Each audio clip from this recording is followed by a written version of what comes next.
Problem आहे या माणसाचा. बघा किती युजलेस माणूस आहे हा. एक तर किती छान मूड होता माझा, मस्त एन्जॉय करत होते मी, पण हा आला ना माणूस मध्ये. का हा एवढा हॉर्न वाजवतो? एवढा आहे ना बाजूने रस्ता त्याला जायला. एक्झॅक्टली.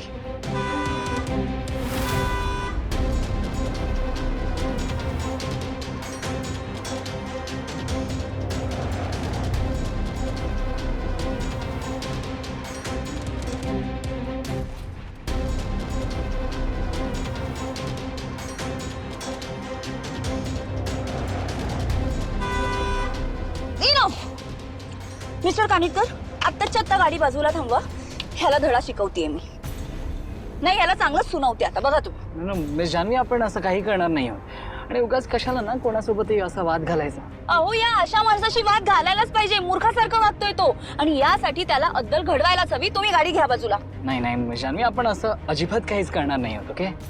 तुम्ही नाही थांबवणारच गाडी? मग ठीक आहे, मी चालत्या गाडीतून उतरते. ओ प्लीज मिस जान्हवी, प्लीज असं काही करू नका. हो, डोक्यात गेला तो माणूस माझ्या आता. तुम्ही प्लीज गाडी थांबवा. No, I don't see the need. तुम्ही नाही थांबवणार गाडी?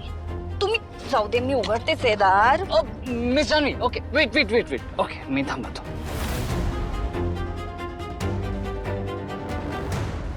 बघतेच याला. नाही समजतो कोण हा स्वतःला. एवढा हॉर्न वाजवायची काय गरज होती? नॉनसेन्स कुठला. तुम्ही थांबा. आता तुम्ही बघा.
बोला जय श्रीराम. जय श्रीराम. जय श्रीराम. जय श्रीराम. गाडे पाटलांच्या सूनबाई, आता त्या बाळ रामाला ओटीत घालायचंय. हो आई. जिच्या कुशीत ही बाळ रामाची मूर्ती जाते तिची कुस लवकर होते. गाडे पाटलांच्या इथे इतकं वर्ष पाळणा हल्ला नाही. आता रामनवमीला बाळरामाच्या मूर्तीमुळे तो काय हलणार आहे? नाहीतर काय, कृष्ण जन्माच्या वेळेला देखील असंच बोलले होते आजी. वाटलं होतं आता तरी गाडी पाटलांच्या थोरल्या सुनीला दिवस जातील, पण काय किती दिवस झाले कशाचं काहीच नाही. मी तर म्हणते तो तिसऱ्याच मुलीच्या ओटीत घाला तो बाळराम. किती वर्ष त्या मोठ्या सुनेवर अवलंबून राहायचं? बस.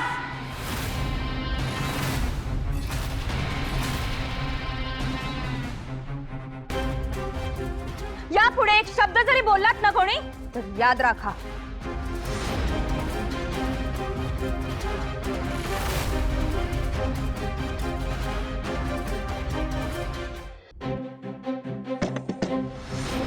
काय प्रॉब्लेम आहे?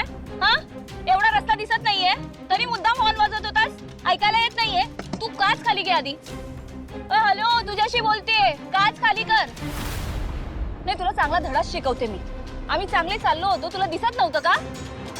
बावळट, काच खाली कर.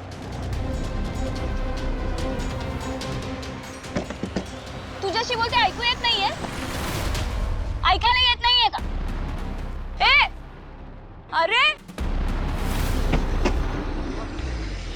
मिस्टर कानिटकर, कसला बावळट माणूस आहे हा. मिस्टर कानिटकर, मी बोलत होते त्याच्याशी तरी तोंडावर गाडी घेऊन निघून गेला. मूर्ख. एक्झॅक्टली, म्हणूनच मी बोलत होतो अशा माणसांशी बोलण्यात काहीच पॉइंट नाही. नाही, हा कधीतरी भेटेलच मला, तेव्हा असा धडा शिकवेन ना मी याला. तुम्ही बघाच. Relax relax miss Janhvi, just relax. Now let's focus on our journey back home. काय चाललंय तुमचं? हा, एवढ्या कौतुकाने आम्ही रामजन्माचा कार्यक्रम ठेवला आणि तुम्हाला बोलवलंय, आणि तुम्ही काय करताय? आमच्या मागे आमच्यासाठी वाटेल ते बोलताय. मग सगळ्यांची खुश देवाने अगदी वेळेत उजवली ना. देवाने तुम्हाला इच्छेप्रमाणे मूल दिलं असेल, बरोबर ना? आणि म्हणूनच एक आई होऊ पाहत असलेल्या बाईला आई होताच येत नाही. तिचं दुःख तुम्हाला दिसतही नाही आणि कळतही नाही.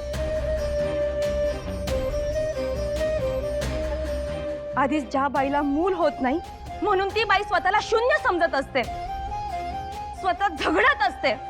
माझ्याच नशिबी हे का असा प्रश्न विचारत असते. आणि त्यावेळी रामजन्म आणि गोकुळाष्टमी हे 2 सण आशा असतात तिच्यासाठी.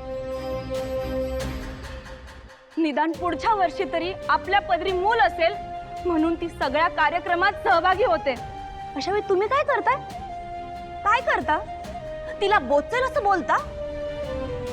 तिच्या आशेचं खच्चीकरण करता?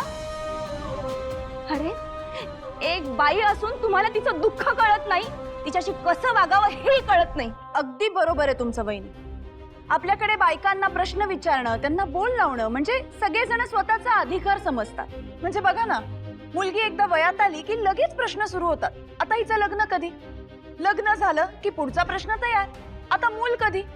एक मूल झालं की बरोबरच दुसरं मूल होऊन जाऊ दे, लगेच पुढचा प्रश्न. प्रश्न काही कधी संपत नाहीत आणि त्यामुळे त्यामागे असणारी बाईची फरफट कधी संपत नाही.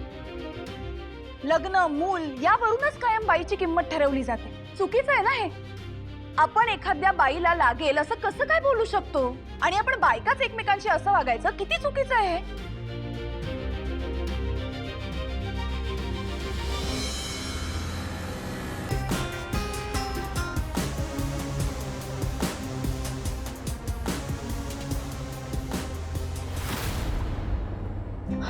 मिस जान्हवी, तिथे मला एक भुट्टेवाला दिसतोय.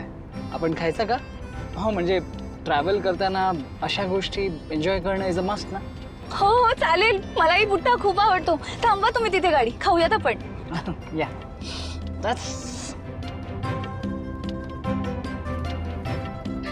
चला. आजी, काकू, हे बघा, मला माहिती आहे आपल्याकडे आलेल्या पाहुण्यांची मी असं नाही बोललं पाहिजे, पण मी बोलते ते बरोबर आहे ना.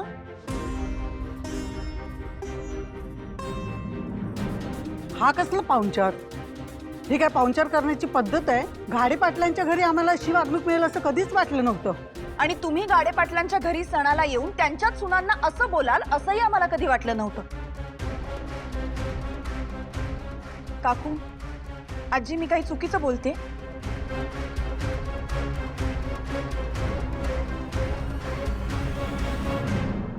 आणि असं रस्त्यावरचा बुट्टा खाणं म्हणजे वा वा वा वा वा वा. खरं तर इतकी अनहायजेनिक जागी भुट्टा खायचा म्हणजे इम्पॉसिबल टास्क आहे. बट एनिथिंग फॉर यू जानू. तुम्हाला सांगू का मिस्टर कानेटकर, मगाशी ना त्या गाडीवाल्याने माझं डोकंच फिरवलं होतं. पण तुम्ही हा स्टॉल दाखवून ना माझा मूड एकदम चांगला केला. मला नाही अशा गोष्टी खूप आवडतात. म्हणजे रोडवरची पाणीपुरी, भेळ, सगळं काही. आय मीन, त्याचा एक्सपिरियन्स तर तुम्ही घेतलाच आहे. Of course, of course.